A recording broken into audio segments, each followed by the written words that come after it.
Hello everyone, Minute Plus Meditation here, Tuesday, January the 10th.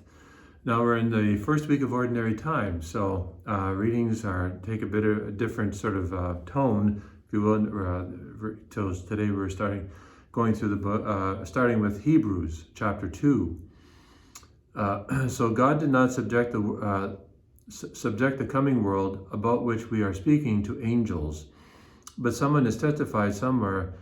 What are human beings that you are mindful of them, or mortals that you care for them? You have made them for a little while lower than the angels.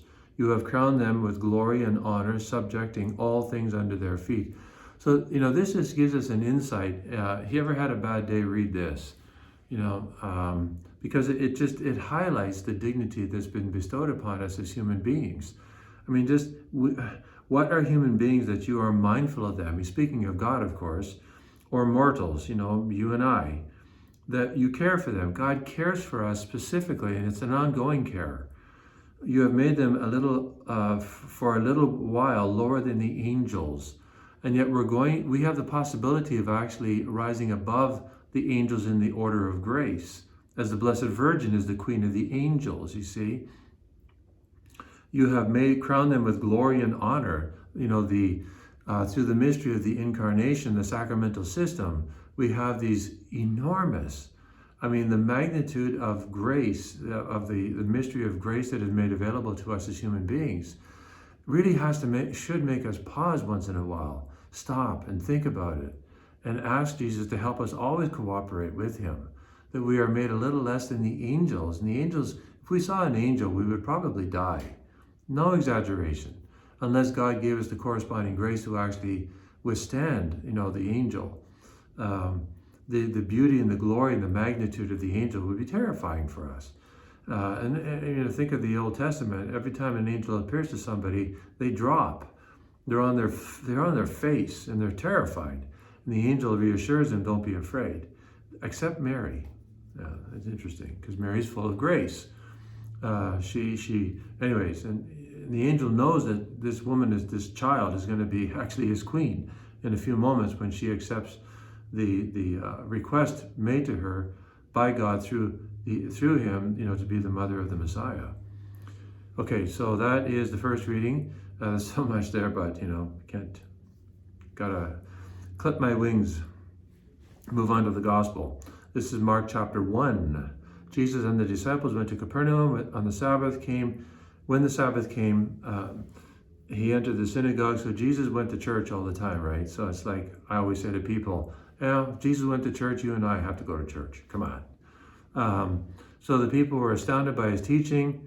And then in the synagogue, there was someone with an unclean spirit. So we know this is possible even in church, in the synagogue. And he cried out, "What have you to do with us, Jesus of Nazareth? Have you come to destroy us? I know who you are, the Holy One of God." But Jesus rebuked him, saying, "Be silent and come out of him." And they were all amazed and kept asking themselves, "What is this? Why did the demon do this?"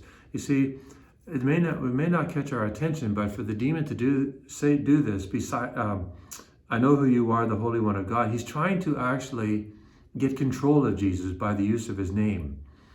That's how important the name was. And that's what was understood here, that he's trying to actually claim power over Jesus. "I know who you are, the Holy One of God. I know who you are. I have control."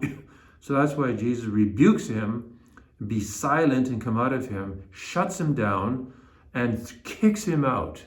And immediately the demon has to assent to this, has to obey, because he's in the presence of his Creator.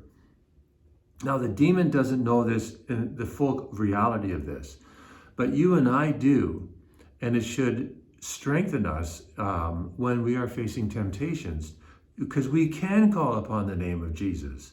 We can actually ask him to help us and use the power of his name over our temptations, whether it's being ticked off or, anger or lust or just impatience or discouragement or despondency. And we don't see, the value of life and all that. You're just having a down day. There's power in the name of Jesus. Always try to remember this. There's so much that's been given to us, but this is one of the great things that's been given to us.